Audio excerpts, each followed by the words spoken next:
So good afternoon, good evening. Welcome to the Open Society Foundations. I'm Chris Stone. I have the privilege of serving as president of the foundations, but much more important, I have the privilege of being friends, colleagues, and comrades with our two guests today. I just want to make sure those of you standing here know there's another and full room downstairs. If you want to sit during the program, please make your way downstairs.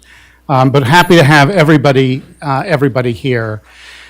This is a chance, I hope, to gather, not just to hear a conversation up here on the stage, but to work together to keep building a movement to end the racist practices of policing that have cost so many lives and that continue to destroy so much hope, so much community, so many families, so many careers. This is a cause, not just a topic, and it's one that has brought many of us here, I know, into this work, into the work we do, and into various ways of pursuing the cause of justice, equality, dignity, and life itself. We're joined today by two old friends of mine, Sherrilyn Ifill, all the way to the, long-standing, deep, seasoned, since we were three. Sherrilyn Ifill is partly my boss. She's on the global board of the Open Society Foundations. But much more important is a champion of justice in the United States and internationally. She serves as CEO of and Chief Counsel, I guess? Director Counsel of the NAACP Legal Defense Fund, standing on the shoulders of many great litigators and civil rights, human rights champions, immediately succeeding John Payton, a hero to many of us. And Sherrilyn has been a professor, has been a writer, has been a crusader, and really has become one of the most eloquent public voices on issues of racial justice and injustice in this country since taking up her current post. Angela Davis, Amani Davis to her friends and former colleagues at the Public Defender Service in Washington, D.C., started as a public defender the same year in the same class of 5 or 6, depending on how you count, young lawyers in Washington, D.C. in 1982. Amani and I served together as public defenders in Washington, D.C. for several years. I left to pursue justice system reform at the Vera Institute at roughly the same time. She left to work with Reverend Jackson on the as director of the Rainbow Coalition. She has maintained her work both as a campaigner and a political champion, and a lawyer, and now a law professor for many years, and an author.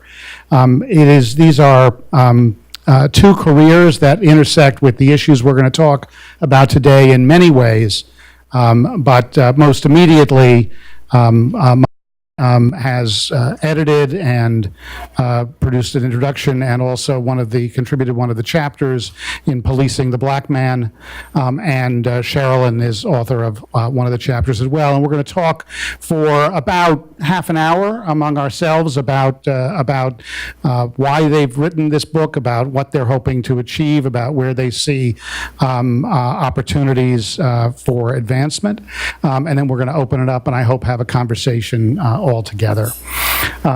So, Amani, why this book? Why now? Why is this your cause right now? Before I answer that question, I want to thank you, Chris, because I was reminding him that a few years ago, before one word of this book had been written, we were at a dinner in Washington, D.C. chatting, and I said, I'm doing this project. It's going to be about policing black men. He's like, I have to have you up to OSF so you can do a talk there. I'm like, okay, slow down. I've got to write the book first. So you were the first person to really invite me to talk about this, and so thank you so much for hosting this wonderful event. I really appreciate it. So when I was approached about producing a volume of essays about the many ways that the criminal justice system polices black men, it was really sort of inspired really by all of the horrible, unjustified killings of black men and boys over these past few years. Something, of course, which has been going on since slavery, but so much attention has been paid to in the past few years because of cell phone videos, et cetera. And so when I was approached about doing it, I just seized the opportunity to do it, because really there's no issue that I personally care about more than the way that black and brown people are treated in our criminal justice system, the horrible way that they are treated. And so I seized the opportunity, and as I mentioned, the killings, the awful repeated killings that we unfortunately have to view over and over again because on videotape, that outrage us, that anger us so much, especially when there's no accountability. That's what inspired the book. But really it caused all of the contributors to think about all of the ways that black men and boys are policed by the criminal justice system at every step of the process, from arrest through sentencing. So, they're treated worse than any other demographic in our system, black men. Well, let me ask you, here we are, white man, two black women having a conversation about policing the black man. So part of what all the contributors write about in this volume is actually why this particular group, this demographic, as you say, it has to be the focus of attention right now. Right. You write about that in your chapter, and Sherrilyn, you make a point of also speaking about the fate and the experience of black women and girls in the system. Maybe you could both just say a word about why it was important for you to write this on this particular demographic. Right. So that question, why black men, is a good question, because certainly black men are not the only people of color that are treated worse than their similarly situated white counterparts in the criminal justice system, right? Black women, Latinos, Latinas, Native Americans, as are members of the LGBT community, are all treated worse in the criminal justice system than their similarly situated white counterparts. And so the focus on black men and boys in no way trivializes those experiences. We acknowledge those experiences, but when you look at the statistics, just by the sheer numbers, black men are treated worse. And I just want to share a few statistics, and my memory's not that great, so I want to get the numbers right. So first of all, black boys are more likely to be referred to the juvenile justice system than any other children. Black men are disproportionately arrested. African Americans are 2.5 times more likely to be arrested than whites. And 49% of black men, almost half, can expect to be arrested by the age of 23. And just to give you some New York statistics in particular, the New York Civil Liberties Union analyzed the NYPD's stop and frisk database, and of course you're all probably familiar with the Floyd case. And this was in 2011. They found that 41.6% of all stops were of black and Latino men between the ages of 14 and 24, even though they only make up less than 5% of the population of New York. Black men are more likely to be killed by police officers, 21 times more likely to be killed by police officers than white men. The number of black men in prison or jail on probation or parole by the end of 2009 roughly equaled the number that were enslaved in 1850. And of course, black men are disproportionately sentenced to death. So at every step of the way, by the sheer numbers. That's why the focus. So it's in many ways unique because of those numbers, and unique also because of the history from slavery up to today, which Brian Stevenson talks about so eloquently in his essay. Yeah. Sherrilyn? So first of all, thank you, Chris, for inviting me to participate, and I'm so grateful to Angela for pressing me to participate in this book, and to my co-author, Jin-Hee Lee, who's a deputy director of litigation at LDF, and who really was amazing at just making sure we grinded this out. And it was a grind in part because there was a part of it I thought we could write in our sleep, and we chose not to write that. We chose to write something else. And what we wanted to write about, because I knew that this book was going to be extraordinary because Angela was editing it, because the subject matter is so important, because the contributors were so extraordinary, that we wanted to write something that really spoke to what we grapple with. We didn't want to write something kind of at arm's length. And what we grapple with, of course, is the rule of law. And how can the rule of law coexist with the statistics that Angela just read? So what are the flaws in the law that make these statistics possible to have not only be true today, but to have been true for our, most of our lives, and as you say, since slavery? How is that possible? How do those two things coexist? And when you're a civil rights lawyer, you're always suspending disbelief, right? Because you believe in the rule of law, you're using law, you are counseling your clients to believe that the legal process has value. You believe that the legal process has value, and you are using it to try and bring about just ends. So it's a very existential struggle, as a civil rights lawyer, to grapple with not only the limitations of law, but the flaws in the law, and to try to identify them. And I think the truth is, at every turn, and this is part of what I think we tried to write about in the book, because we tried to talk about the way in which just the law of discrimination itself has become so deeply flawed and has been interpreted in such a way that it has so boxed in how we think about what racism or discrimination looks like by this endless search for evil white people, that you have to be able to prove the intent, the bad heart of the person committing this terrible act, and so that you can have outcome after outcome after outcome that produces the results that Angela talked about, and it can have no legal significance until you can find the actual actor who at this point has to have used the N-word and maybe enslaved you to actually be considered racist. So why is that? And I think, to go back to Chris's question, it's because everything about the criminal justice system is warped by the stereotype and trope about who the black man is.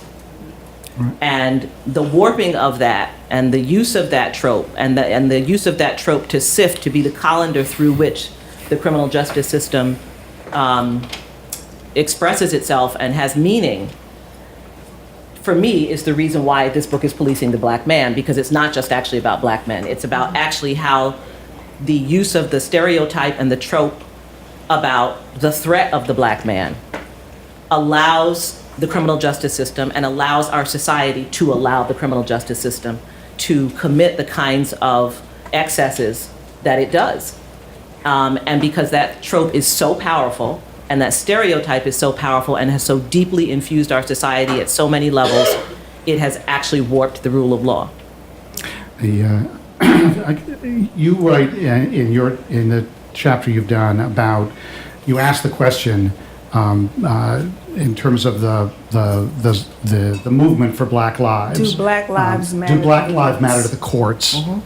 And I got to that part of the book, and I'm reading page after page, and the answer clearly is no, right? Because you catalog one disaster after another in American jurisprudence. Where there's hope for a moment, it's dashed back. Where there's progress, it's then reversed. And then you get to the end, and you have this wonderful invocation of Justice Sotomayor and her dissent, which you argue makes a difference. Can you say a little bit about how, against that history, one dissenting voice can make a difference? Well, this is where the suspending disbelief comes out.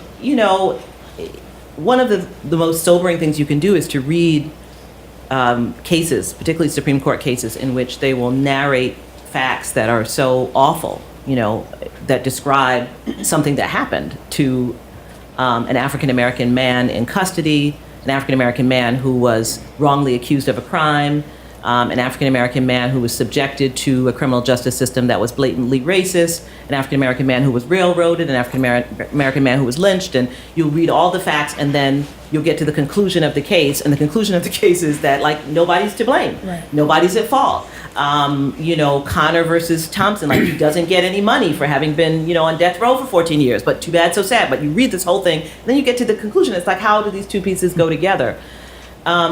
And, Thurgood Marshall was, a great dissenter, right? He was someone who used his voice on the court and his position on the court to speak a very powerful truth.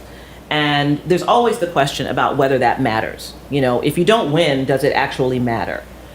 And I think it does matter very, very powerfully.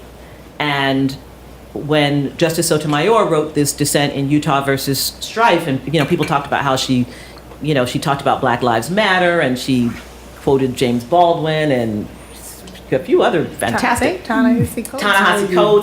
Oh, it's awesome. You should read it. And so people were kind of focused on those elements, but she was really talking about the reality of the criminal justice system and what we know about it in the lives of Black people. And what she was saying as a justice sitting on the United States Supreme Court is that this is a matter of justice and democracy for this country. If there's one, thing that I think makes it important when any judge does it, but certainly most importantly a justice on the Supreme Court, is because they are signaling to you that we have a democracy problem, not a Black people problem, and not a race problem, which allows people to feel some distance from it. It allows people to feel like this is about those people. It allows people to feel like I'm not a civil rights lawyer, so it doesn't really matter. When in dissent, they set forth something like that, and as powerfully as she does, and as so often Justice Marshall did, they are signaling to the country that this country has a democracy problem. Now, whether or not people choose to embrace the significance of that is up to them. But truthfully, I think certainly over the last 5 years, particularly as it relates to the issue of policing and African American men, I think most people would agree we have a democracy problem. Many people would disagree about the degree of it, about how to solve it. I mean, I think there are lots of things we could talk about, but you couldn't survive that week, in which Alton Sterling was killed in Baton Rouge, Louisiana, and not even 24 hours later, Philando Castile was killed in St. Paul. I mean, I've seen probably more videos than anybody in this room, not just of the deaths, but, some of the cases that keep me up. There's one actually from South Carolina, and an assault that just makes, there are many that stay in my head that you would say, you've seen worse, but sometimes there are encounters of such incredible indignity that you just can't get past it. That 24-hour period, in which when I was online, shutting down the computer after seeing the Alton, Sterling video from the sixth angle, because we try to watch them from all the angles so that we know what we're talking about, so that I'm true to the LDF brand. And our whole team was just like, we'd had it. And I remember there was another angle, and somebody on our team said, you know what, I can't watch anymore. And I said, we should go to bed. And so I'm typing up my last email and I'm shutting down the computer. And what pops up on Twitter is there's another killing. And I looked at the date because I thought, oh, this must be an old tweet that somebody retweeted from. But no, it was a new tweet. And other folks on my team said, we heard there's another video. And so I'm tracking it down and I find the Facebook video from Diamond Taylor, the fiance of Philando Castile, narrating the death of her fiance in this car. And I emailed my team and I said, there is another video. I've watched it, don't watch it. And we'll talk in the morning. And I stayed up that whole night. If you just kind of were in that period and you think you came out of that and you don't think that there is some problem, there's nothing I can do to convince you, and I'm at peace with you because, there's no point in me wasting time. I think most people realize that there is a problem. And so to have Justice Sotomayor affirm that this is not just about people in the street, this is really about the core of who we are and about the rule of law in this country, I think was incredibly important. And I do believe in the long arc of this work, and there will be change. Not fast enough, but there will be. I think one of the things both of you do in the book is you're speaking about the courts. You're speaking mostly about prosecutors in your chapter. You've captured the fact that policing in this country and policing and race have come to define and stand for the whole system. The nature of law, the nature of justice, and this incredible machinery that keeps grinding out these hard to believe but appalling decisions that you catalog, Cheryl. And I'm reminded of I used to, when I was at the Vera Institute of Justice, we were doing a lot of work with criminal justice reformers in other countries, and I had a delegation of Chinese criminal lawyers who came to New York to understand the U.S. justice system, and arranged for them to spend a day in Manhattan criminal court. And they sat there and watched this extraordinary day in court, came back to the office afterwards, and they were fascinated. They were described the comments of the judges, the individual cases, and then they asked, in all seriousness, tomorrow can we go to the court for white people? And the depth to which this system is just about race, and that the way we police in this country defines the court system in that way, I think is so powerfully captured in all the chapters, from Brian's discussions about slavery and the origin of the criminal justice system in the country, all the way through yours. Let's talk a little bit about prosecutors, because I think understanding that the police are standing for this whole system and the power of the prosecutors. You make a powerful argument that while the police may have the most powerful guns in the system, the power in the system to destroy lives, to do injustice, to distort justice is most powerfully held by prosecutors. How does that happen? So one of the reasons I've spent the last 20-something years thinking and writing and talking about prosecutors is because they really are the most powerful officials in the criminal justice system. And of course we have to pay attention to police officers. They're killing us every day on the streets.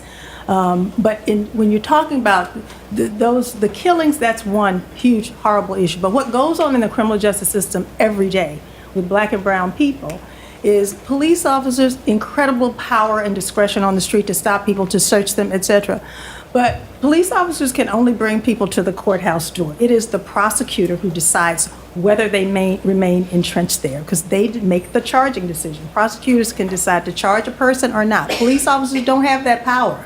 They recommend charges, and the prosecutor can take that recommendation or not. They can charge the person with whatever the cop recommends, with something less, with something more, or with nothing at all, right? And so having that discretion is what creates a lot of the racial disparities, many of the racial disparities in our criminal justice system, which are extreme, as we all know. But that charging power, which belongs solely to the prosecutor, combined with the plea bargaining power, which also totally belongs to prosecutors, really allows them to control the criminal justice system, especially when you think about the fact that 95% of all cases are resolved by way of a guilty plea, right? People are watching all these TV shows and they think all these trials are going on, Law and Order. No, there's a lot of guilty pleas going on. And because to charge a person, all prosecutors need to do is meet the very low standard of probable cause, they can pile on charge after charge after charge, many of which may have mandatory minimum sentences, especially in drug cases, 5-10 years or more. And all they have to meet is that low standard, a much lower standard than the proof beyond a reasonable doubt that they would have to meet at trial. And so you can see how a person, when faced with all of these charges that have been piled on, 5, 10, 15, 20, 30 years on the bottom, you can see how even an innocent person would plead guilty. Because going to trial is risky business. When you exercise your constitutional right, you don't know what that jury is going to do. And so the prosecutor holds all the cards. They decide whether there's going to be a plea offer, what the plea offer is going to be. And those two powers together really give them control of this criminal justice system. And they make those decisions behind closed doors with absolutely no transparency. We don't know how they're making the decisions. We don't know when they're making them.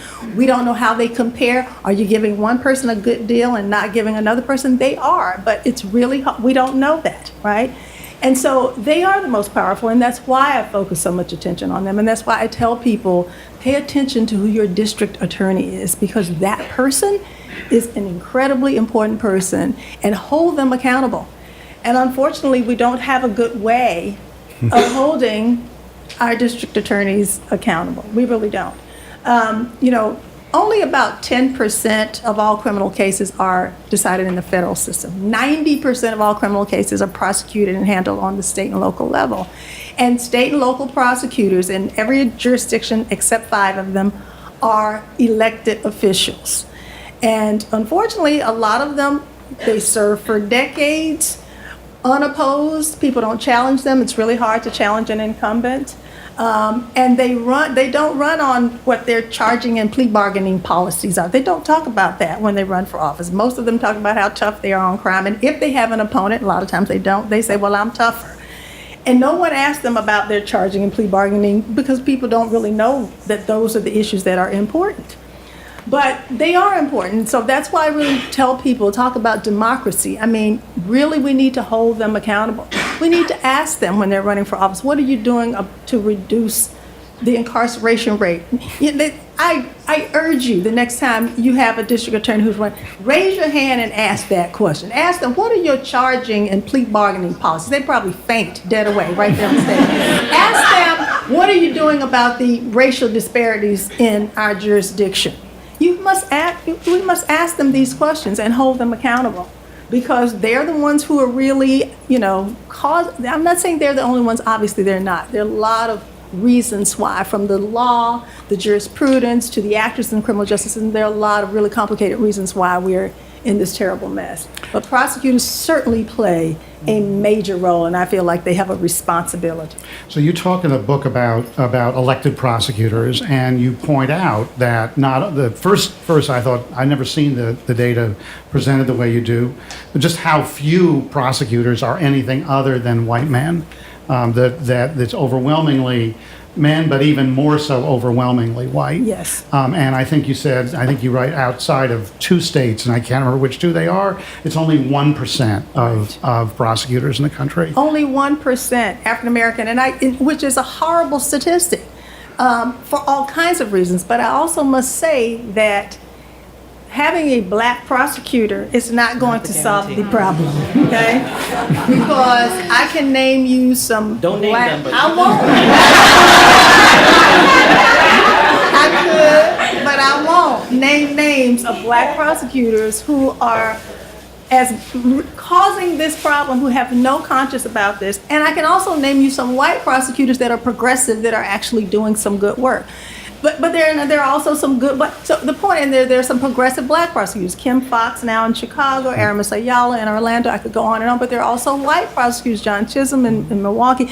So, we do need to diversify the chief prosecutors in this country, because for all the reasons that diversity is important. But trust and believe that the race is not going to determine the kind of prosecutor that prosecutor is going to be. Yeah. What are some of the things that prosecutors, I'm really a question to both of you, what are some of the kinds of things that prosecutors can do that's going to make a difference on the street, going to make a difference in people's experience of policing, particularly experience of black men and boys? Well, I'll just go real quick because this is Angela's area of expertise. Please. I mean, prosecutors know who the bad cops are. So let's suppose you are of the school that there is not a huge systemic problem of policing, it's just by bad apples. The prosecutors know who the bad apples are. Mm-hmm. They're prosecutors, they have do not call lists. There are officers that they will not call to testify because they lie so much, they know not to call them, right?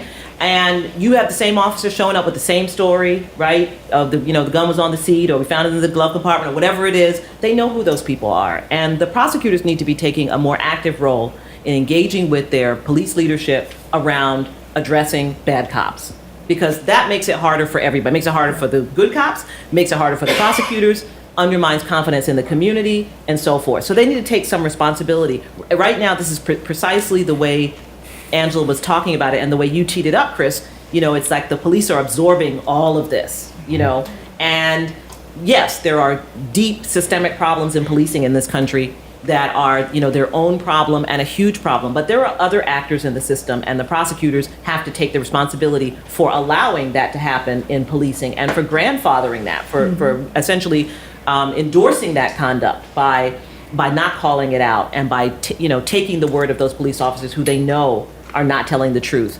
The videos that you saw come out in Baltimore a few weeks ago, of police officers planting evidence. I mean, what the hell? Mm-hmm. This is just, this is the kind of stuff that is just deadly, right, to that relationship that people claim they want between communities and police officers. So that's part of it. But prosecutors are lawyers, and lawyers are professionals. And I do believe that, and Angela knows that I feel this way, that the profession has to take more responsibility for this, right? Because the job of the prosecutor is to do justice. anytime a prosecutor is running for office and is telling you about their conviction rate, to me, that's like a problem. That's actually not the standard. That's not what the job is. It's how many people you can put away.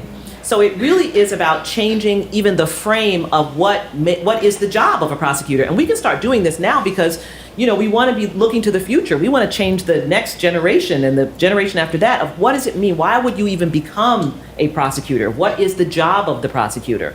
And to the extent it's become, I can put away more people than you, or, I've sought the death penalty in this many cases. What the hell? I mean, how is that a thing?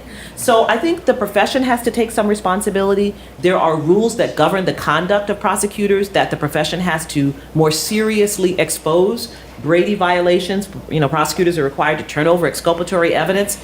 Every year you see some case in which prosecutors did not turn over exculpatory evidence and some black person was in prison for 15 years, 20 years on death row and so forth. And really no accountability for that, for prosecutors. The exclusion of black people from juries, Batson violations is yet another, area in which the courts have said what's supposed to happen, but in which there are these, these constant violations. So there does have to be like a professional reckoning, around the rules that are supposed to govern prosecutors' conduct. And I think we don't talk about that enough, even when we talk about like what makes a progressive prosecutor. I have real questions about what you're doing actually in your office. What does your Brady training look like for the line officers who work for you? What does your Batson training look like? Have you done anti-bias training for your prosecutors in your office? So I think that Angela's absolutely right that we have to focus this attention on prosecutors. It's on them individually, but I do think there also has to be a professional pressure that's brought to bear in reshaping what it means to be a prosecutor. In the same way that the profession shapes what it means to be a judge or what it means to be a law professor, or there needs to be a kind of a reimagining of the role of the prosecutor so that when they're running for office and you stand up and ask that question, they don't faint away. They better be ready to answer it because they're getting pressure from many sides and from the profession of which they are a part. That there's an expectation of how they're going to conduct themselves in that job. And I'm happy to say that right at John Jay College, not far from here, there is a new Institute for Innovation and Prosecution where they are doing just that. They are re-envisioning what it means. How do we measure success by prosecuting? We shouldn't be measuring it by how many convictions you get. How about measuring it by how many cases you divert out of the system, about how many people you keep out of the system? That's something they're starting to look at, and it's important. They're bringing together progressive prosecutors, people I would consider progressive, both experienced and some of these brand new prosecutors that were just elected in 2016, and there were a whole number of them, thanks to George Soros, who supported many of them in that effort. Thank you, Mr. Soros.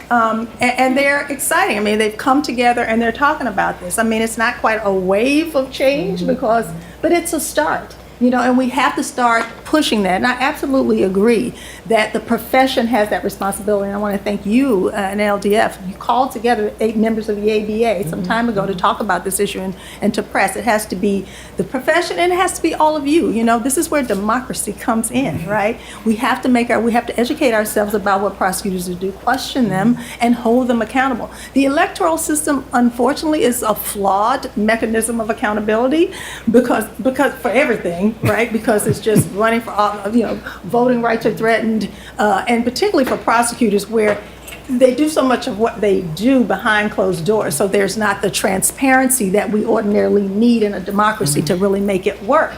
And so that's where we have to push and hold prosecutors accountable. So it's complicated, but I too have hope by some of what I'm seeing lately that change is possible.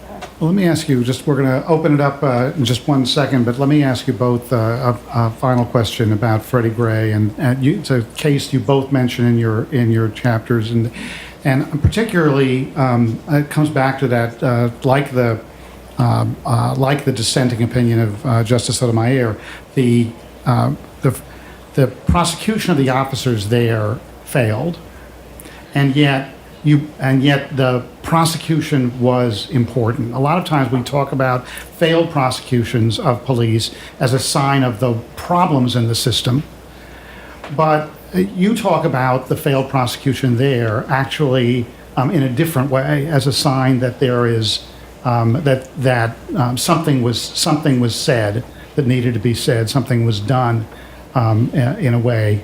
Maybe we could I could ask you both just to reflect a little bit on how you see that case, and where in all of these cases do you see hope as well as the tragedies that we're so focused Baltimore on. is your home. I have really strong feelings about Freddie Gray's death and about the failed prosecution, and not sure I have it all worked out in my head, frankly, what I would say about it. Because I think in some ways this is one of those cases that really is reflective of our deep failure, as a society. A young man went into a police van and, when the EMTs, opened the back of that door and touched him and said his neck felt like a bag of rocks, and said to the police officers, what the F did you do to him? That out of that comes, no accountability. There isn't any way to dress that up. There just isn't any way to make that better than it is. It's a failure on so many levels, and really, I felt the city of Baltimore was failed, by this, and the attempt to prosecute, I think, was important.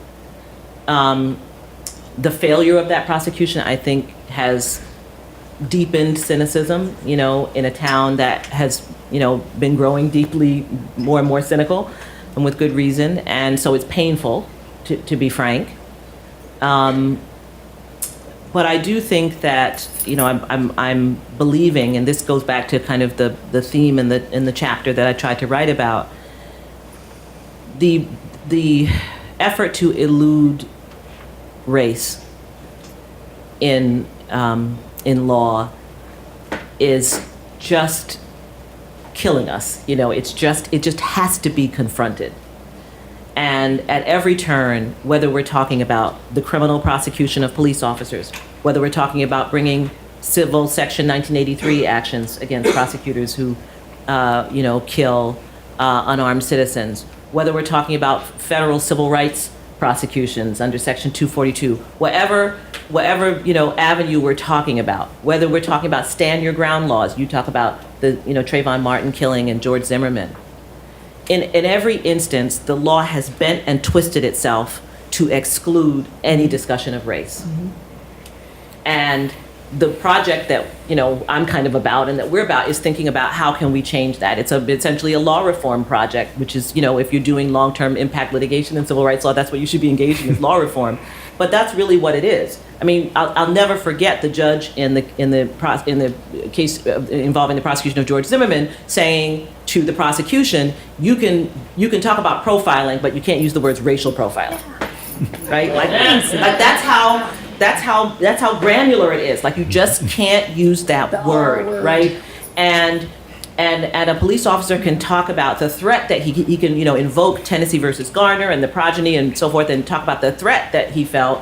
But there's no place in that prosecution to examine the way in which threat is constructed through a racialized lens, right? That my perception of whether someone is threatening, right, despite all the data that, Philip Goff has developed that shows that, African-American boys are seen as 5 years older than they are by police officers, all that stuff, right, that actually influences whether you think, and bigger, so whether you think Tamir Rice is 10 or whether you think he's 20, as they claim to have thought, right, is actually about race. And yet you can go through a whole prosecution, in the Philando Castile case, and race is just not discussed.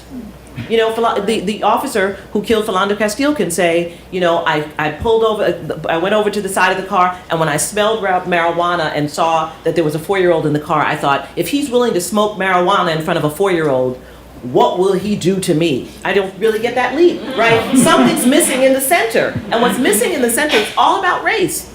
But there's no space to talk about that. There's no expert witness that is supposed to, and if you tried it, the judge is going to write. So part of what we have to do is begin to get judges and prosecutors and defense counsel and everyone comfortable with the idea of how you do it. And we have to begin to get the profession focused on model rules of how you introduce that conversation. And we have to begin to talk about the disqualifying nature of race to any legitimate sense of threat. We can't just keep pretending that that has nothing to do with all these words that we use, and then we write some opinion and call that law. If all these words are shaped and tainted by race, there has to be a place in litigation to explore that. We may lose, but you can't just exclude the word. You can't just say, you can say profiling, but not racial profiling. Let's talk about it. We can talk about whether it was racial profiling or not, what evidence would be relevant to determine whether or not it was racial profiling. But to just exclude, just to say, stick my fingers in my ears, no, I will not talk about race, that cannot be sustained in the law anymore if it is to, in fact, be legitimate. And increasingly, cases like Freddie Gray's and others are convincing communities that the law is illegitimate. And that is not what I want, because I do stand for the rule of law, because I did take that oath, because I do believe in it. But that is what is happening. And I will just say, and I can't add a thing to what Sherrilyn said so eloquently and agree with it so much. I will say this, we talk about that prosecution, and I too have thoughts and haven't quite worked it out. In all of these other cases, right, from Walter Scott, who was shot in the back as he ran away, Tamir Rice, a little boy playing with a toy gun in the park, right, what kids are supposed to be able to do, Eric Garner choked to death, right? And we witnessed all of these with the videotapes over and over again, from Philando Castile, right, Terrence Crutcher in Tulsa, Oklahoma, 2 video cameras, right, one from a dashboard, one from a helicopter, saw him with his hands up in the air be gunned down by Betty Shelby. And in not a one of those cases was the police officer held accountable. Not one. And in most of them, they weren't even charged. Even in Walter Scott's case, hung jury when there was a charge. Very few were they charged at all, right? And so that's the thing, when we talk about prosecutors, right, for one, they could charge these police officers. Why were so many of them not charged? I talked a minute ago about how prosecutors have this charging power. It's so easy to charge someone. It's so easy for prosecutors to get an indictment. Can I just tell you, there's an old phrase about Ham sandwich. a ham sandwich, right? A grand jury will indict a ham sandwich, because all it is this probable cause standard, right? More probable than not. They indict black folk every day, all day long, just like that. It's so easy.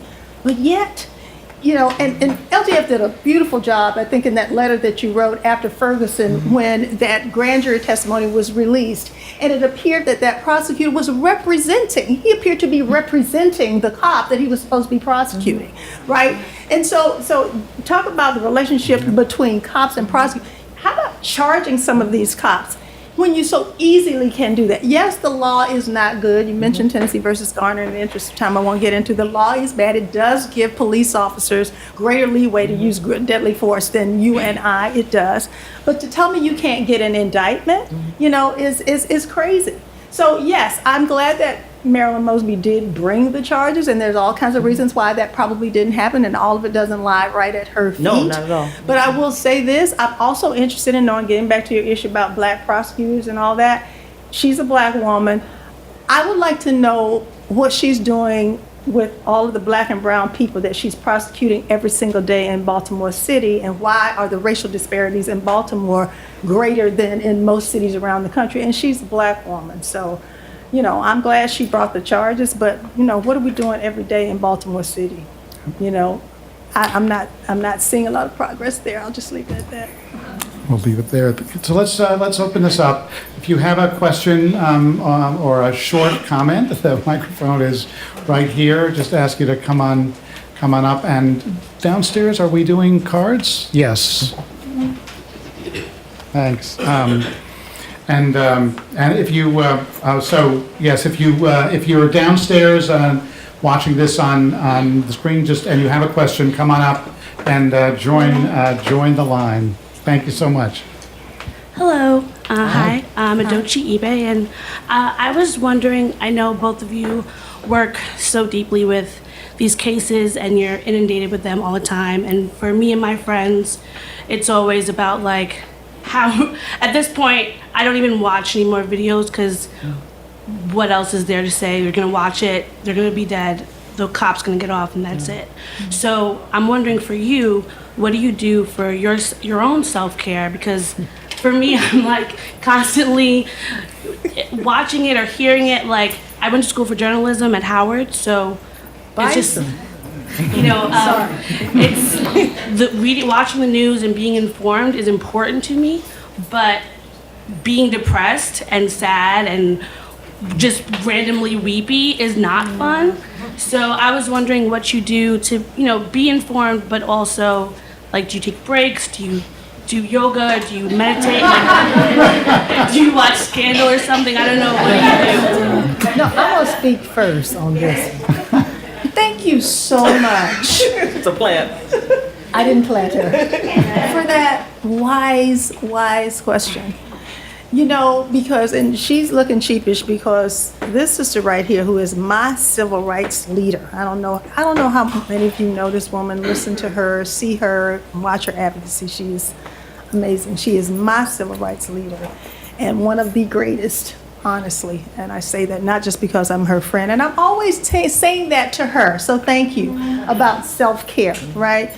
You know, because I'm hearing her talk about how her and her staff watch that video, and like you, I have to turn it off. And I say this to everybody. I say this to my students when I'm teaching. I mean, you have to take breaks from it for your mental health. I mean, that's what you have to do. You answered your own question. I mean, we do have to fight. We do have to confront it. We do have to watch it from every angle, especially the people who are litigating and doing the advocating. But we do have to take breaks from it because it is bad for your mental and emotional health. So yeah, yoga, walking, whatever you have to do, guilty pleasure, but you have to get away from it mentally.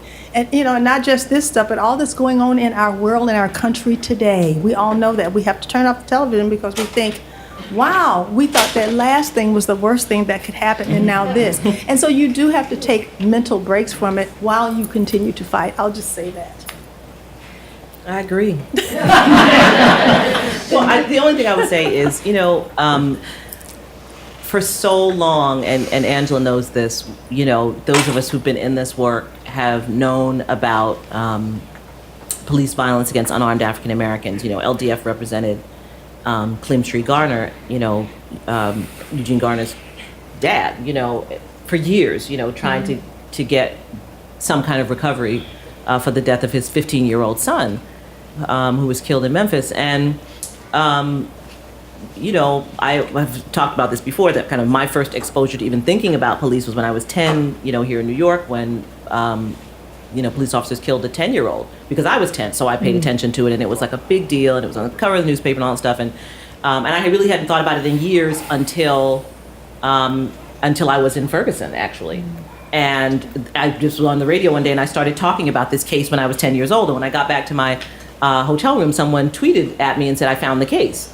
And it was, you know, because I said, I don't remember the kid's name, but I remember that the officer's name was Shay, and I remember that he got away with it, and I remember how upset our parents were, and it was in Queens, it was right near where I lived, it was Clifford Glover. And he was killed by an officer named Shay, so I actually was right about that, when I was 10 and he was 10. And the officer was tried, and he was acquitted. I think it was a jury of 11 whites, 1 black person. And so this has been going on for years. So I'm, you know, like very far from 10. So this is decades, right? And we were kind of gaslighted. You know, we were always told like this didn't really happen. It didn't really happen that way. So to be frank with you, when the videos started coming, there is, you know, for those of us who spent most of our time on the other side of it, like there is power in it, you know, and it should make a difference. It should make more of a difference than it did, and than it is making. But like it is powerful and affirming to me that this is real and this is happening and you can see it. That being said, I agree that it's overwhelming. I do have my, you know, get away from it all TV shows that, you know, that help.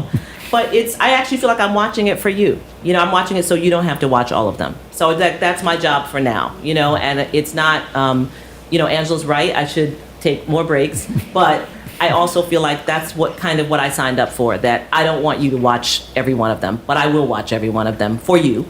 And you can rest assured that when you turn on the TV and you see me talking about it, I'm not just making it up, and I'm not just talking about what I don't know. You can rest assured that I did watch it, and I do know what I'm talking about, and I'm translating your anger.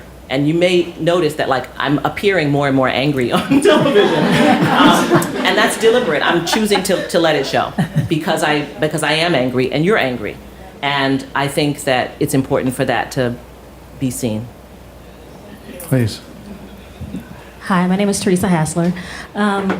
Just to give some context, I've been in New York since 2011, but I was born and raised in St. Louis. So I know Ferguson, right? I know the 18 or 89 municipalities that the Washington Post wrote about. Yeah. So everyone else was surprised with the Ferguson report, but it just seemed like another day to me. And so with the discussion, I'm looking forward to reading the book. Just wondering about addressing the prosecution and the imprisonment of black males, but based on a subversive system, right?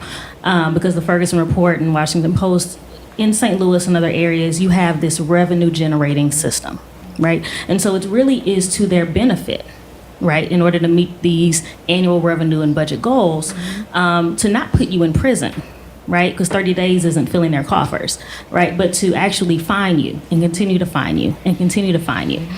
So it's really sort of a debtor's prison. And so while I think that one of the things that is very much in your face is this very blatant prosecutorial discretion and the imprisonment of black men, there's this subversive part that continues to elude us. Even if you look at the footnotes of the Ferguson report, it says, since the publishing of this report, they made some moderate changes. They're considering doing something limited.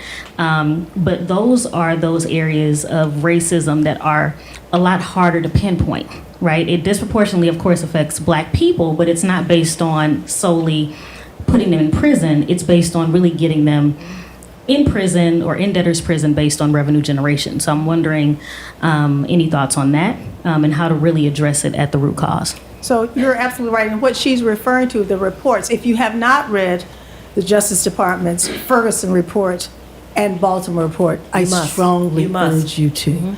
It will make your mouth drop open. I mean, just systematic constitutional violations, the things that these police officers did, which were clearly unlawful, systematically and on purpose. And the fining, as you say, that really was just making money for the coffers. And a lot of people talk about how, there was not a prosecutor, there wasn't a federal prosecutor. It's really hard, as Sherrilyn knows, to bring civil rights charges because the law is so bad. Eric Holder, as you all know, went to Ferguson, and then afterwards Loretta Lynch followed up, and in Baltimore as well. But what came out of it were those consent decrees, and Sherrilyn can talk about those, particularly in Baltimore. But they mean something, and they're there to affect change systematically in those departments, and a lot of it's going to depend on what plays out from now on.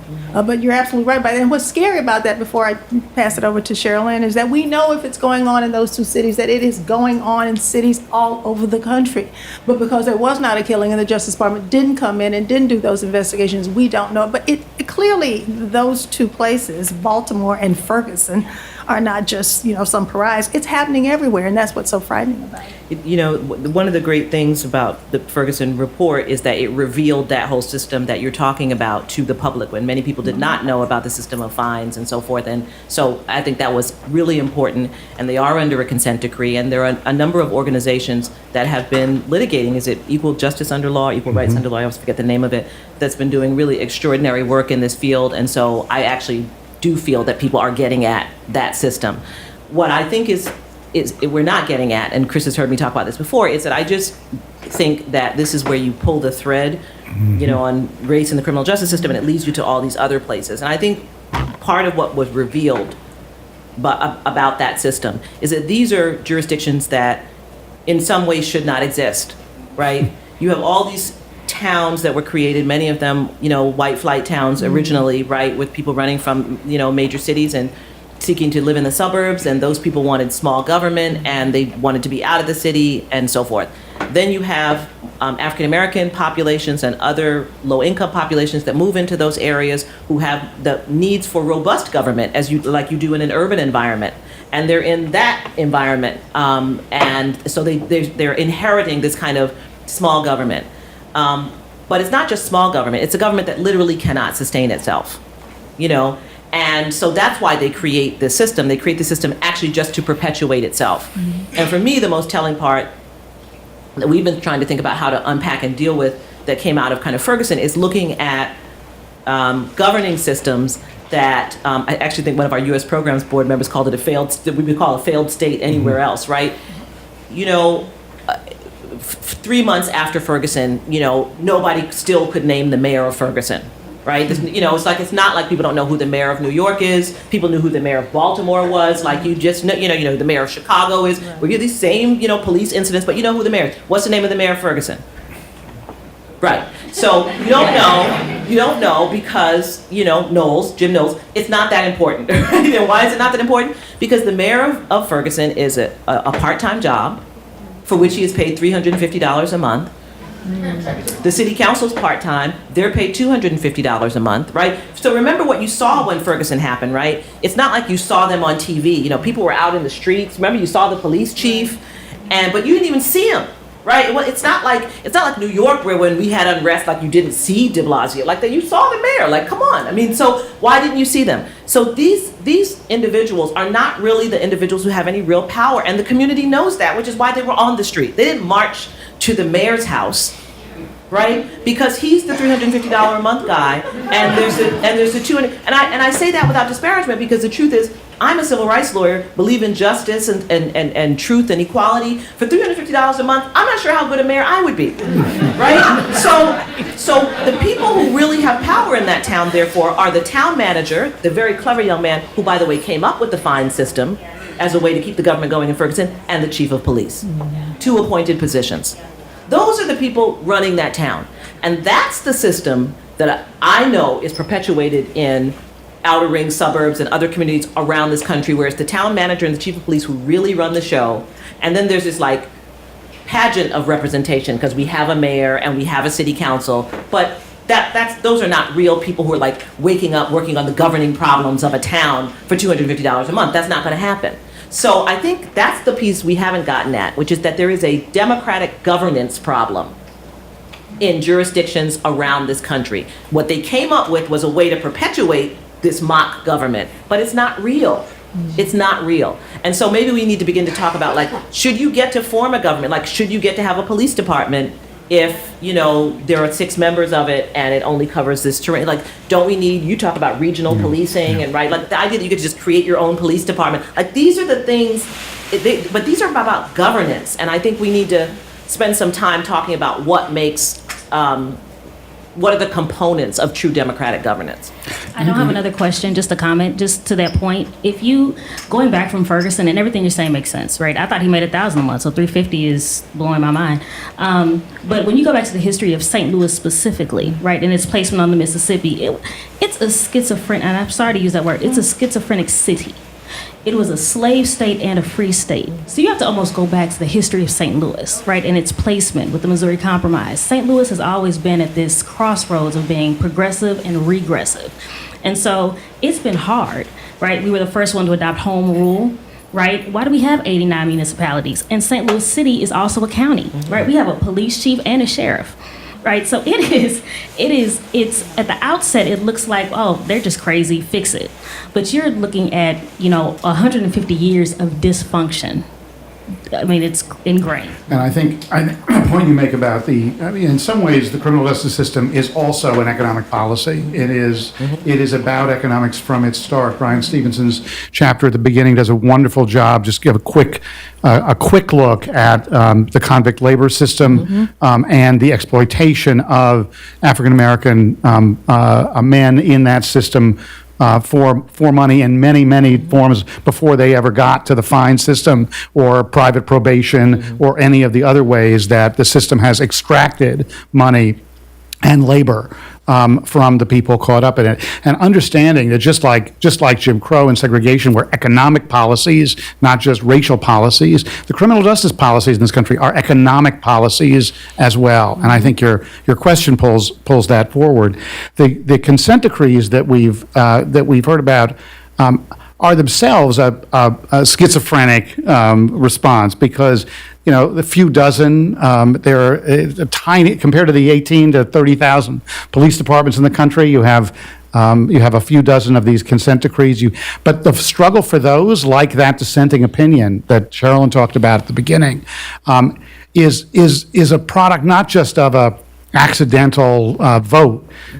People died for that system of consent decrees. People struggled for that, fought battles for years and years, turned down by Congress year after year.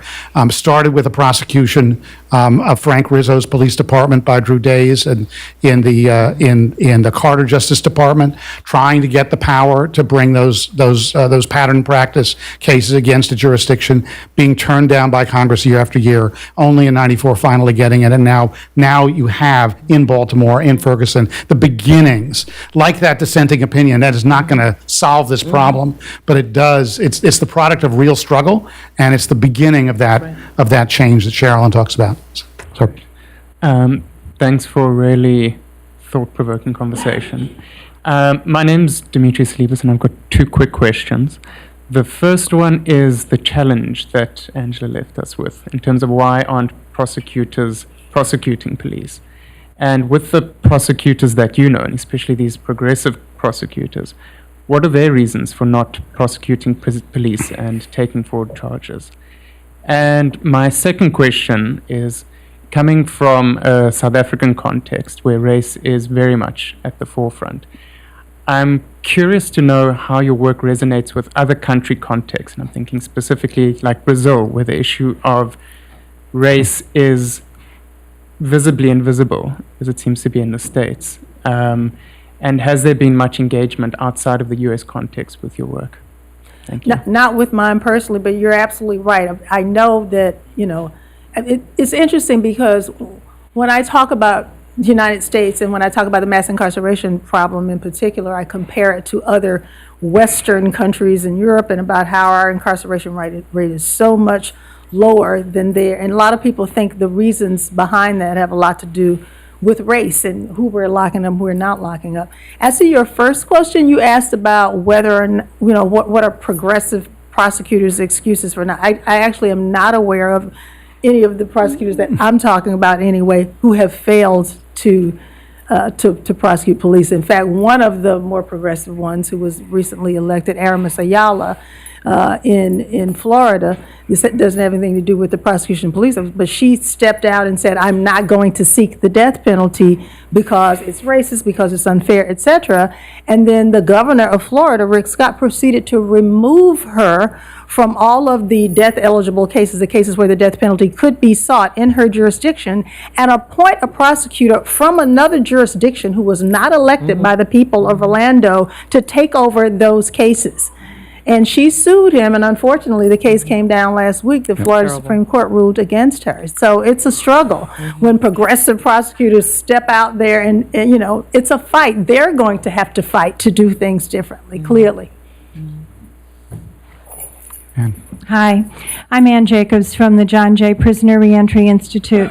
I want to ask a question about the civil penalties for prosecutorial and police misconduct. I find it outrageous that we keep paying in New York City out of the general tax levy coffers, and don't understand, given that in New York, for instance, the prosecutors' budgets are quite substantial, why the penalty for misconduct doesn't go to the source of the behavior and the lack of oversight, and wonder if that's grounded in law or just custom. But it seems like any behavioral economist would say that there's an opportunity to build a different set of incentives there. So are you talking about the penalties that are paid, for example, when the city is sued for like police killings and all that, and all the millions of dollars that have to be paid as a result of that? Yes. And so your question is, why isn't it that the people, who, like you mentioned prosecutors, why aren't prosecutors? So court counsel in New York City just pays it out of the general, and there is no economic consequence to the prosecutor's office or the police department for the misconduct of their employees. And I don't know if that generalizes to the rest of the country, but I personally have found it offensive and outrageous. So let me say something about money and when a police officer is sued in his official capacity and someone brings a suit, they're usually bringing that suit against the city. Right? So the city is the defendant, and then the city is paying, right? Whatever is the settlement. That makes sense to me. That doesn't get at your question. I'm coming to that. But so I don't think there's anything generally wrong with the idea that when the city is sued, for the conduct of someone who does something in their official capacity that the city should pay. Don't have a problem with that. What I do have a problem with is, which is more of what you're getting at, is this question of creating incentives for good conduct and against bad conduct through the budget.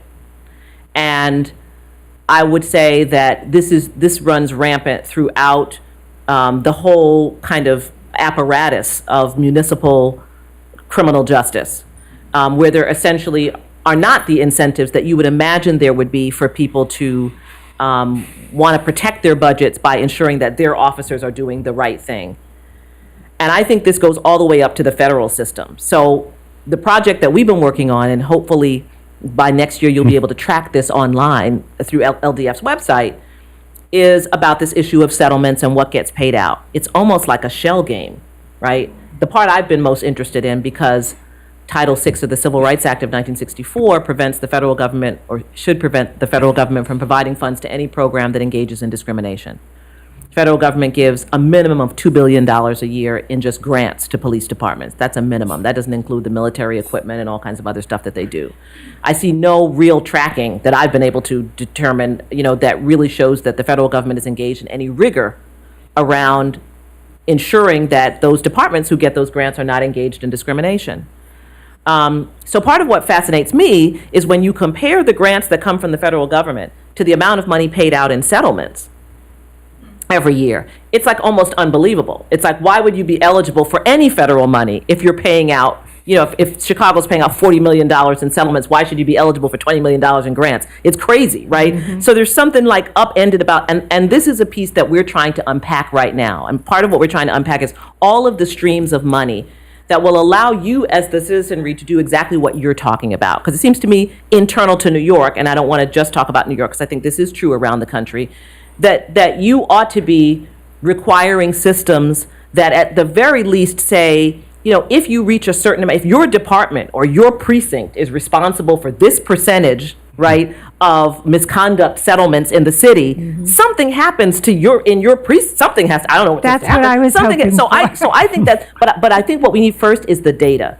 We need to be able to track where the money's coming from, how much you're getting in federal grants, how much you're allocated by your budget, how much you're paying out in settlements. And actually, what we've discovered is that information is not easy to find. Because it's from so many different sources. So to put it together, and we're trying to put it together in a web findable form, and the purpose of it is really for you, so that it's, because this is what I would do.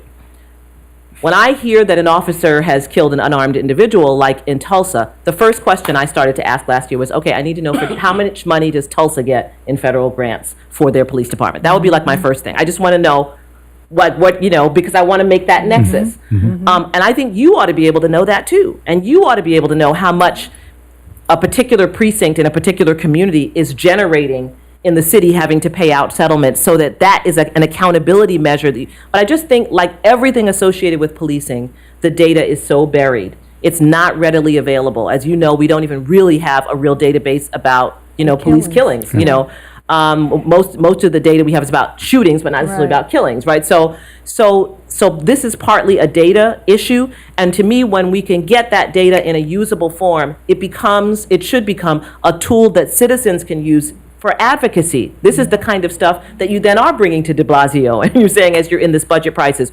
how do you manage that? Then you can talk about when they're engaged in the process of negotiation with the police union around what the new contract is going to be. Then you can begin to talk dollars and cents. Then we can begin to talk about whether we're filing Title VI complaints with about particular departments that are receiving federal funds, but whose records seem to suggest that they're engaged in discrimination. But we just don't readily have that data available, and I don't have it readily available that I can make the case to you of what the nexus is and what the trail is that we should be following. So we're working on that, and we think we're going to have it in some kind of web findable form, hopefully in the next year, so that we can just, by jurisdiction, have that information and have it as a tool for you to use. Jeremiah is my name.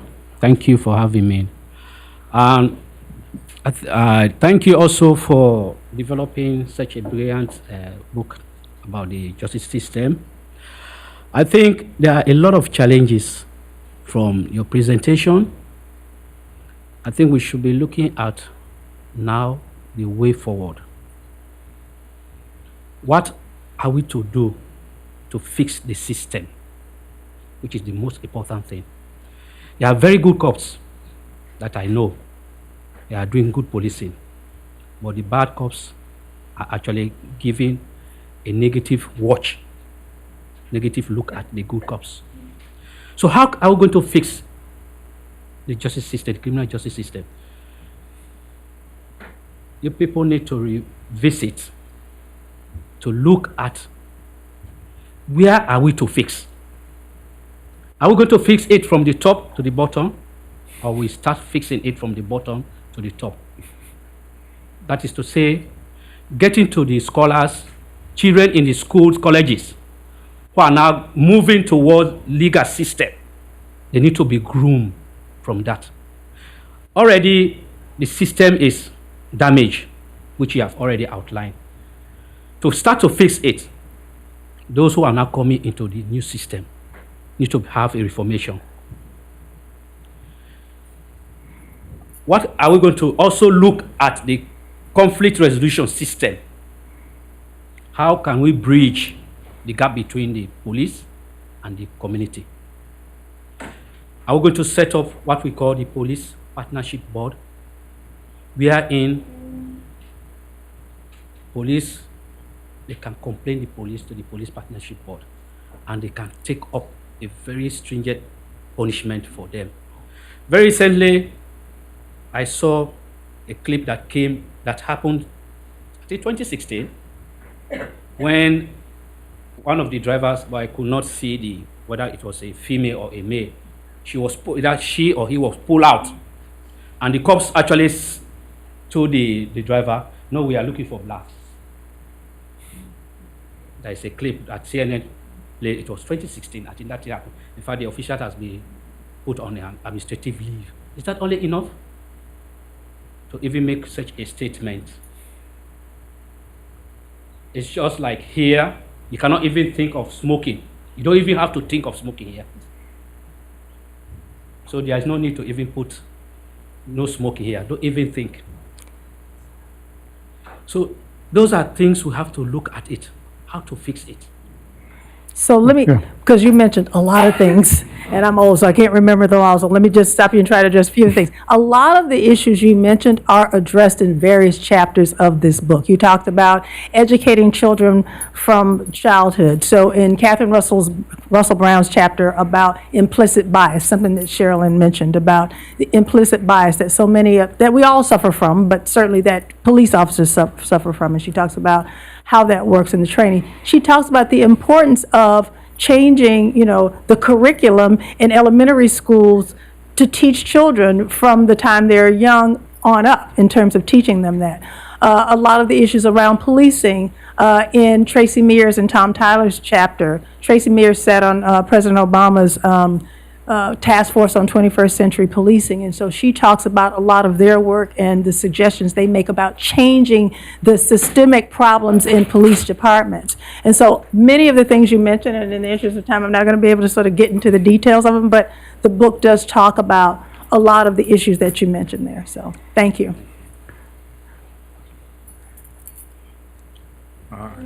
Good day. My name is Oster, like the blender. Thank you for a great thank you for a great program. I'm from Queens. I'm from Queens. And as you know, our DA is Richard Brown. He's 85 years old. He's been in office since at least 1991 and hasn't been ever challenged. In March, now we know that folks who work for the DA's office, they aren't well paid. They're overworked and underpaid, but they found it in their budget to donate $20 million to NYPD. And then, but to understand systems, Richard Brown, because you said that the DAs may be the problem, but if DAs they're run, that means it's the political machines that actually put them there. There are 3,143 counties in the country. The majority of them are controlled by some sort of political machine.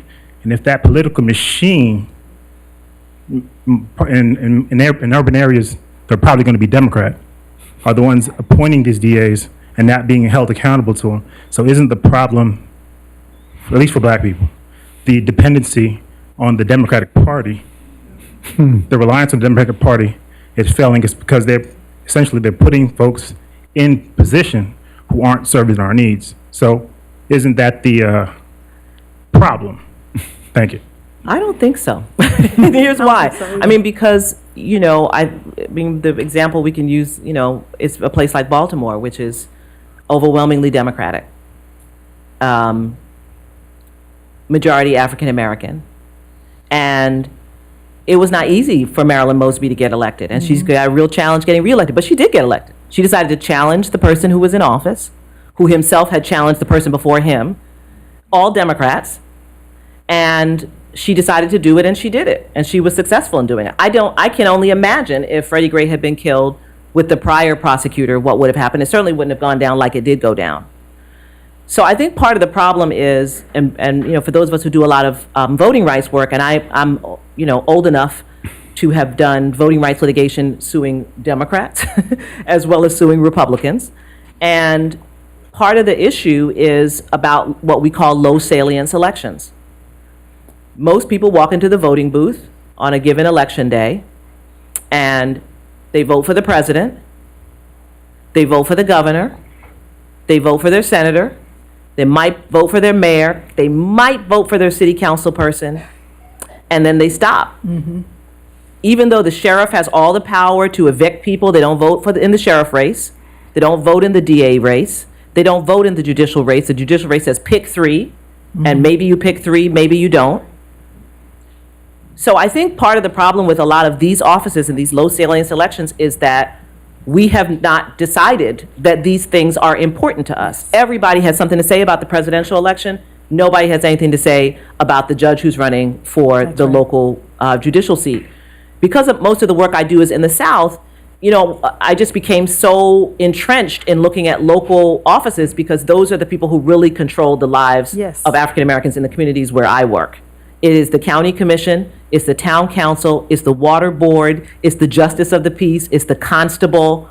We just won a case in Louisiana with, state trial judges and how they're elected in Terrebonne Parish, Louisiana, and the judge found that, the way they're elected intentionally discriminates against black people. I mean, so when you're in these jurisdictions, you begin to understand why those elections are so important. That was my education as a young lawyer at LDF almost, 30 years ago now. The first cases I litigated were those cases. I didn't litigate, cases that were about redistricting and congressional races and all that. My cases were about the justice of the peace, judges, the constable, the town council. When we were looking at the county commission of Etowah County, Alabama, and we looked at the duties of each county commissioner had control over roads and ditches in their community. And I thought, who wants that job, right? But it turns out that's the job, right? Because, how the infrastructure is created is what determines what side of town the Walmart's going to be on and where the jobs are going to be and all of that stuff. So to me, this is more about our responsibility as citizens and whether we take seriously. We talk about the right to vote, but we only talk about it every 4 years because mostly people only care about talking about it when we're talking about who's going to be in the White House. Right. For the people that I represent, the people who control their lives more than the president is that local judge, that local DA, the town council, city council, and so forth. So when we decide that we're going to challenge, as happened in many of these DA races, when progressive people stood up and said, I want that seat, whether it was Aramis Ayala or Kim Foxx or any number of others who decided to do it, we had a different result. And we came out and voted in that election, as they did in Chicago, because they were so mad about Laquan McDonald and everything that went down there. We have a different outcome, and we have Kim Foxx. So I think we have to really get serious if we're going to talk about democracy and voting, that if we think that we're fulfilling our responsibility by showing up every 4 years or by, talking trash about the mayor race in New York, which we all do, but not knowing when it says pick 3 judges, who those judges are, and not thinking, you've seen people stuff on the street, you think it doesn't matter who the sheriff is? So I think we have to also Because there are places where there's only one party, and and we have the ability to bring somebody to challenge, and we don't, or we don't show up for that election. So off years matter. I tell people all the time, there are elections every year. Not every 4. I know we just had a presidential election. We're all deeply traumatized, but there are elections this year. I don't know what the offices are here, but next week, there you go. Okay, so do you know what I'm saying? But I can tell you in Texas, there are elections, right? And so, and that's what I worry about. So when I'm, challenging Texas voter ID, it's because people are getting ready to vote for sheriff and town council, and I want to make sure that they are enfranchised for those offices. And I think we've allowed that. We've just let those, we give those away. School board. Are you kidding me? I mean, that's huge. Yep. That school board in Texas that voted in that textbook that's used all over the country, right? That has all the misinformation about the history of this country. Like, these are powerful offices. Yep. And any one of us in this room could run for school board. Would we? Right. So I think that the idea of people who claim that they're interested in politics but actually really only mean politics at the national highest level, but don't actually mean politics as it's exercised in their local community, are part of the problem. And that's all of us, and we have to take responsibility for that. Couldn't agree more. Pay attention to your DA races, and not only are they not looking down the ballot and voting, sometimes there's only one name there, so that, like, there's only one person because no one's challenging Nobody's the DA. challenging. And so they sit there for decades as the DA you mentioned. So we got to get people out to run, and I know it's hard and costly, but. But I will say also, I think you're right about, in Queens, some of my friends have been spending some time in the last few years trying to persuade people in the community to run in that seat, and it is hard because people know that there isn't the interest. They know there isn't a movement behind them, and I think what's been so amazing, not just with Kim Foxx, but with dozens now of progressives, mostly people of color, picking up these races, trying to challenge incumbents, is they're winning. Yes. It turns out you don't need can that many votes, actually, you can win in these races, and you can change the culture of prosecution in this country with each of these races. I think So I think it about- goes to the, There's like 18, and about 18 of those DA races, like 15 out of 18, the person who challenged won, which is pretty extraordinary. I want to stay on these elections. My name is Lucrea Ortiz. I'm a former public defender in the Bronx Defenders as well as Bergen County, New Jersey. So y'all are speaking to my soul right now. One of the things that I saw every day as a public defender were countless BS low-level arrests, criminal trespass, hopping the turnstile, resisting arrest, possessions of small amounts of drugs. Yes. And that is what kept a lot of black and brown men, boys, seeing me for ridiculous reasons.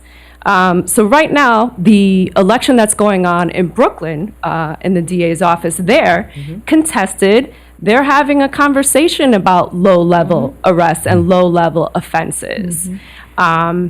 Sean King, an activist and journalist, is exposing the 42nd Precinct in the Bronx for what they're doing up there, but they also have a notorious history of arresting at this level.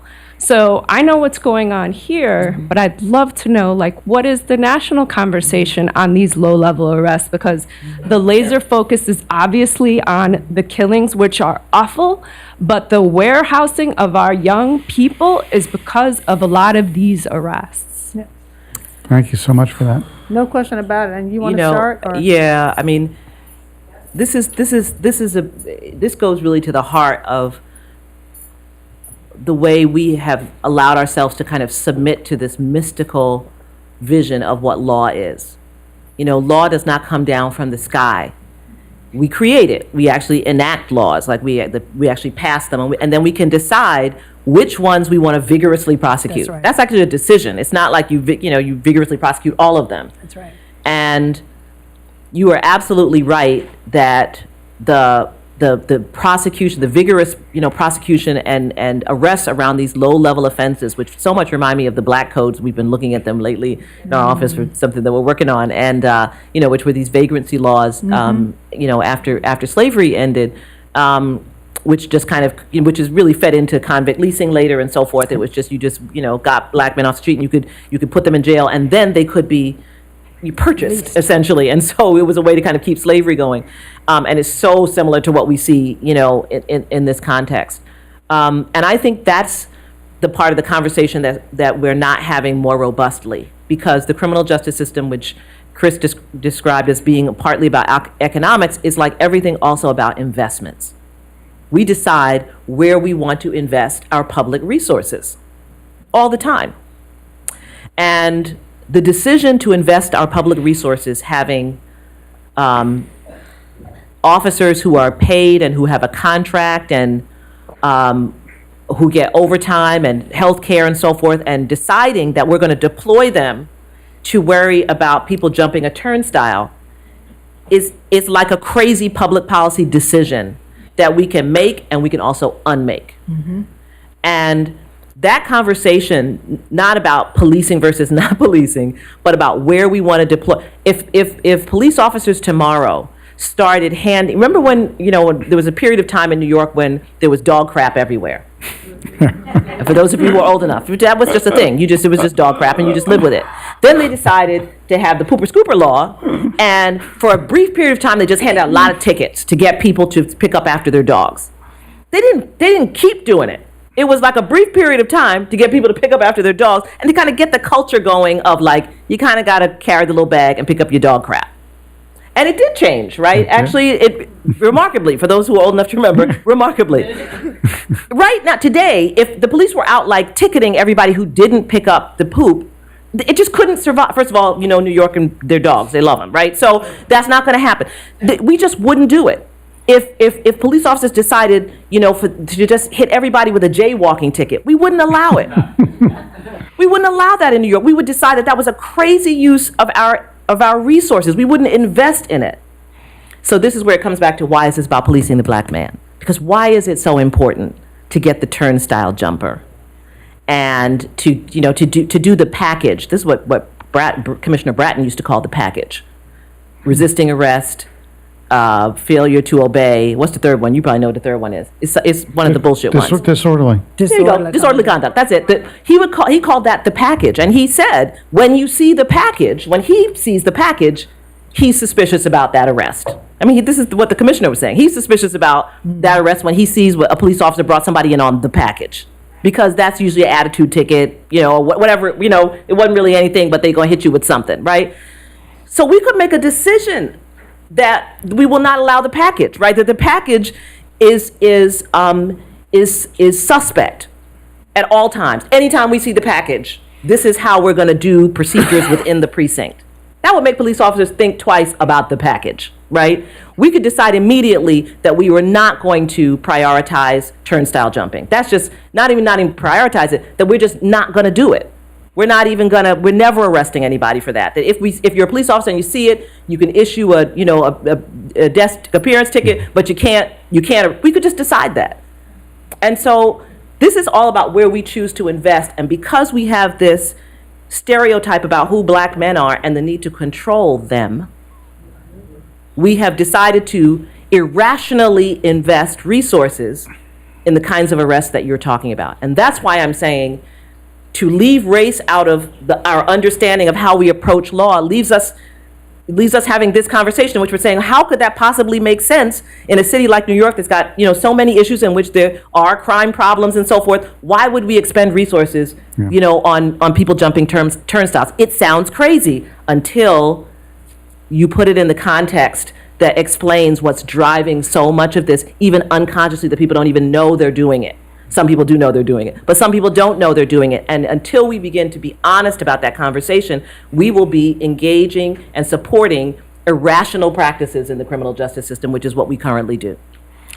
We're going to end with your last question. So I'm sorry for those of you still online, but we're going to do one more and then we're going to adjourn. So my name is Ariama. I'm a student at CUNY. And a couple of hours ago, I don't know if you heard, Michael Bennett, the Seahawks defensive end, he said that he was going to file a civil rights lawsuit, Yep. I believe, Yes. against the Las Vegas PD for being singled out as like a black guy after a shooting. And I was just wondering, like, do civil rights lawsuits, besides the monetary value, do they really do anything in terms of helping out the cause? That's definitely There's a- What does it look like? Man. It's a good one. That's a good one. That's think a good that's one. for you, No, Sherrilyn. so I did read the story. And so Michael Bennett plays for the Seattle Seahawks, and he's after the Floyd Mayweather Fight, yes. whoever he was fighting fight. I don't know fights. There was some kind of shooting, and he was not involved in it at all. But the police singled him out and slammed him to the ground and cuffed him and put the officer. He says put a gun to his head and said, "I'll blow your brains out." And so. Yes.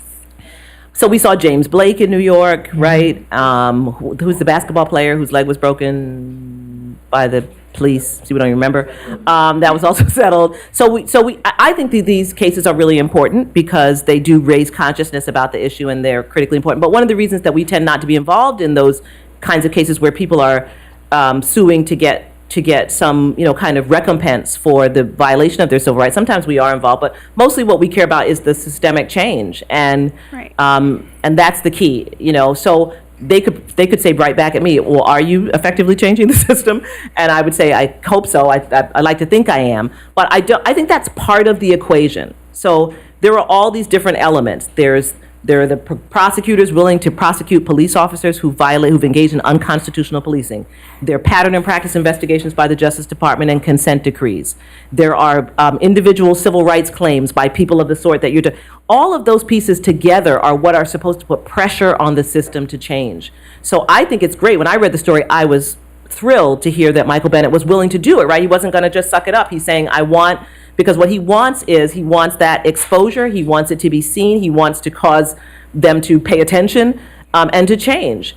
And so no one of these things is actually going to do it, but all of them together are supposed to be bringing that pressure to bear that's going to require transformation and change. So I welcome that litigation by him and by the others who've tried in their own way to expose their encounters with police to kind of help people understand that that this could happen to anyone, which is what they really are trying to show. They're trying to show people that, like, in case you think you would be immune from it, it can happen to you. So we're going to leave it there and invite you to join us for some informal conversation and some book signings. But let me just urge you, buy the book. Don't stop there. Read the book. Don't stop there. Talk about the book. Don't stop there. Join a multi-gender, interracial movement to end these practices. Don't stop there. Join me in thanking our guests for the conversation.